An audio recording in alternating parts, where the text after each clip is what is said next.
Eu sou Marcelo Nascimento e esse é o Pesqueira Histórica. Março é o mês da publicação do edital para a instalação da Vila de Simbres. Isso há 260 anos. Esse é o tema de hoje.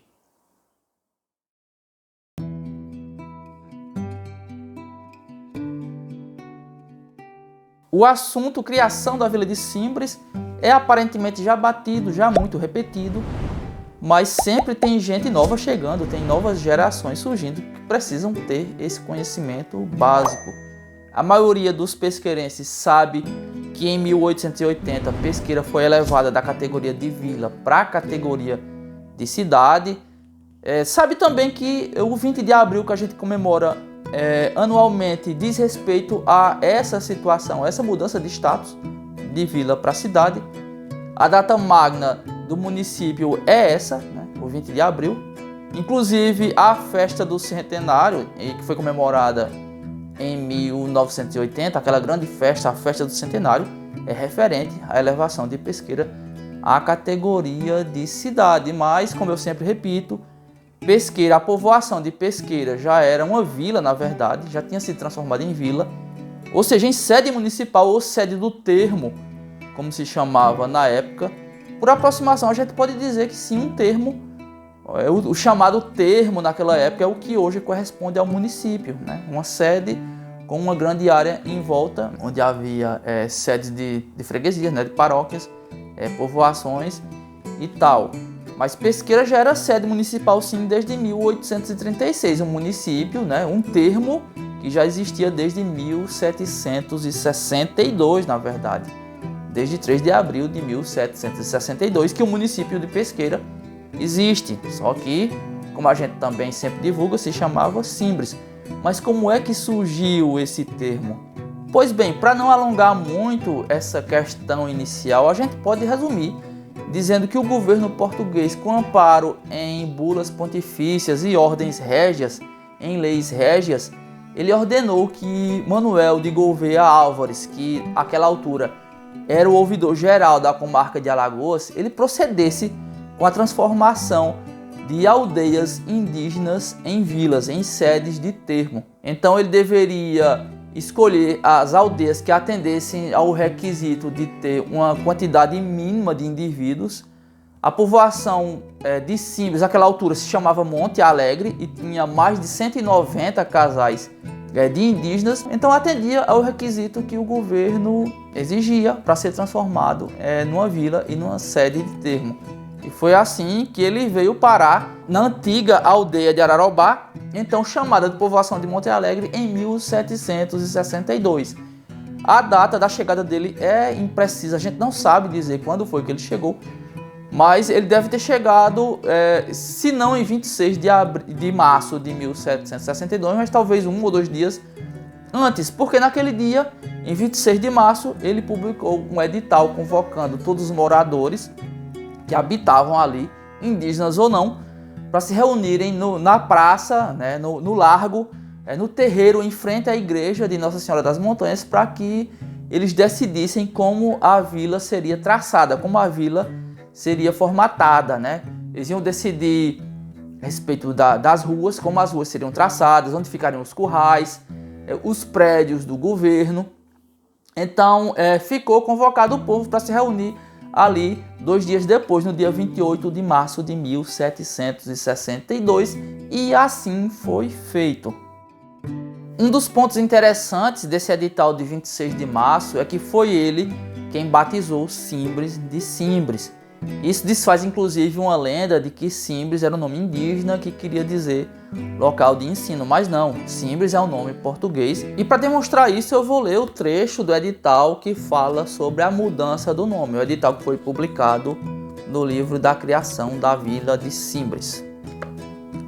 Ele diz assim: e como pela relação dos moradores que atualmente se acham habitando esta povoação antigamente chamada Ararobá e depois Monte Alegre, a qual agora fica sendo denominada povoação de Simbres, para evitar a equivocação de outras povoações do mesmo antecedente nome e constar ter o número de casas e moradores que prescrevem as ordens régias para que a dita povoação se possa criar uma vila. Então a gente percebe que o nome Ararobá, que era um nome indígena, foi trocado por nomes portugueses. Primeiro Monte Alegre e depois Simbres, para evitar confusão com outra localidade que já tinha o mesmo nome. Então Simbres não era nome indígena, não era uma palavra indígena. Era um nome português e a mudança foi ordem do governo. É isso. E sobre o porquê, sobre a motivação de se transformar uma aldeia indígena numa vila. De onde é que surgiu isso?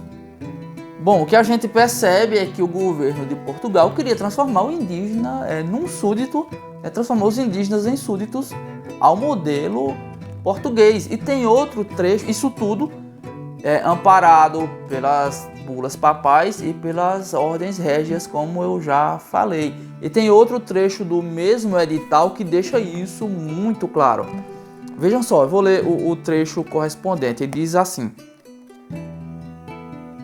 bulas pontifícias, repetidas leis e ordens régias em benefício dos índios, a fim de que, deixando uns as habitações dos matos em que viviam como irracionais, e tirando-se outros da sujeição quase servil em que se estavam nas antigas aldeias, e ainda fora delas abatidos e desprezados, conseguissem todos, por meio da maior e melhor comunicação e da assistência em povoações civis e decorosas, viverem com inteira liberdade de suas pessoas e com a propriedade e uso de seus bens, tendo diretores e mestres para lhes darem as instruções de que carecem.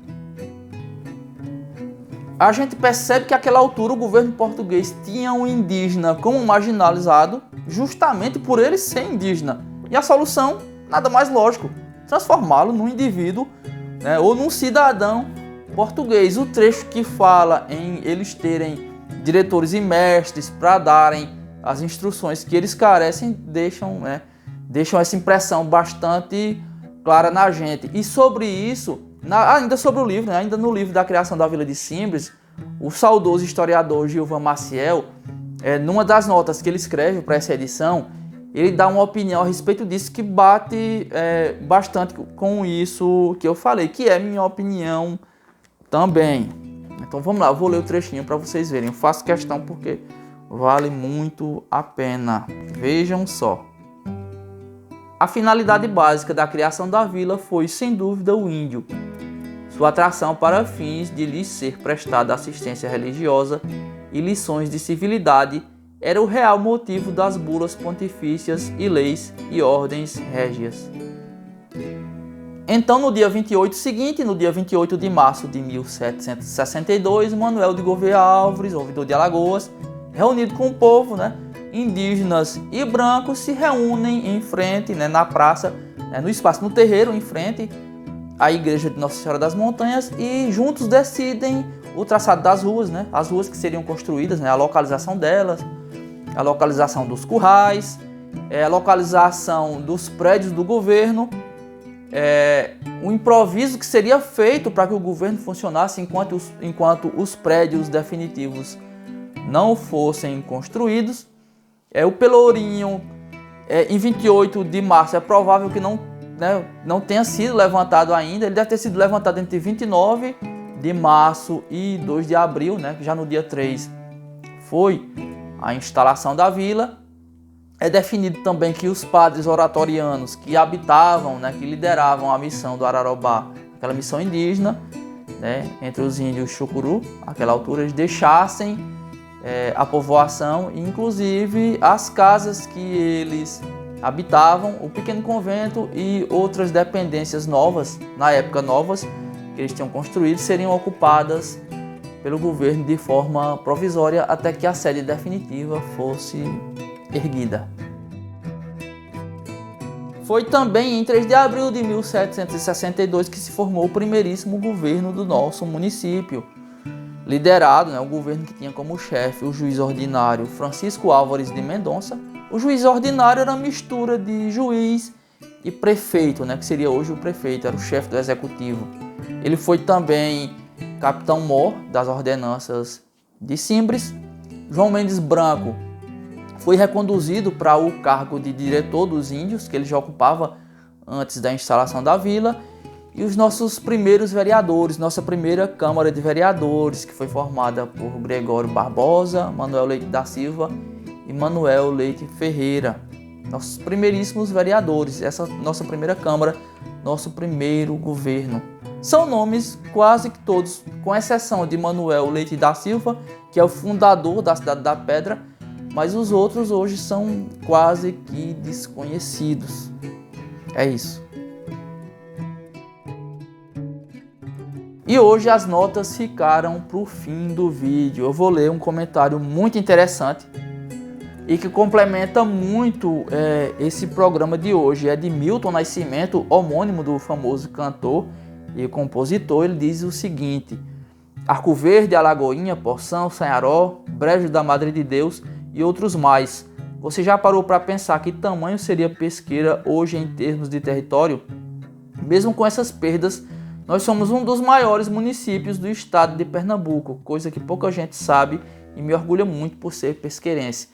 Realmente, Milton, seu comentário veio muito a calhar, porque complementa coisas que eu não falei durante o programa. Milton está corretíssimo. Simbres era um termo, né? Tinha uma área municipal muito grande, até por ser a primeira vila, o primeiro município do Agreste, né?